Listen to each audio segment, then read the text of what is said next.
je vous souhaite une bonne matinée parfumée de rose, mes chers étudiants, première année bac sciences maths, première année bac sciences expérimentales. Aujourd'hui, qu'est-ce qu'on va faire? La courbe cumulative, oui, il y en a tant de messages que j'ai reçus par certains élèves qui n'ont pas pu comprendre comment dessiner la courbe cumulative. Donc, ça y est, pas de crainte, pas de ceci. On va résoudre ce problème aujourd'hui. Donc, la dernière fois, j'ai travaillé avec vous des exercices concernant la courbe de fréquence. J'espère que vous n'aurez pas de problème. Aujourd'hui, la courbe cumulative. Tout d'abord, ce que vous devez savoir, qu'est-ce qu'elle représente la courbe cumulative? Mes chers étudiants, la courbe cumulative, on représente deux variables. Alors, on représente le pourcentage de refus cumulés. Je dessine ça cumulé. C'est pas le pourcentage pondéral qu'on a fait pour la courbe de fréquence. En ordonnée, c'est-à-dire voilà mon schéma, ça en ordonnée, je dessine mon pourcentage de refus cumulé que je vais vous montrer comment le calculer.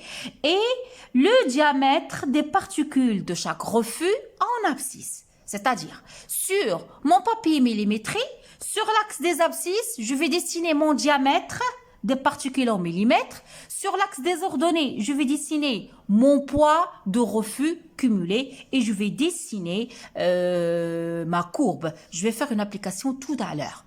Ok? Ça, c'est comme un petit résumé. Je vais détailler ça en exerçant un exercice. Une fois que je dessine ma courbe cumulative, quel est l'intérêt? Ou bien pourquoi tout ça, mes chers étudiants? Je vais vous lire. À partir du tracé de cette courbe,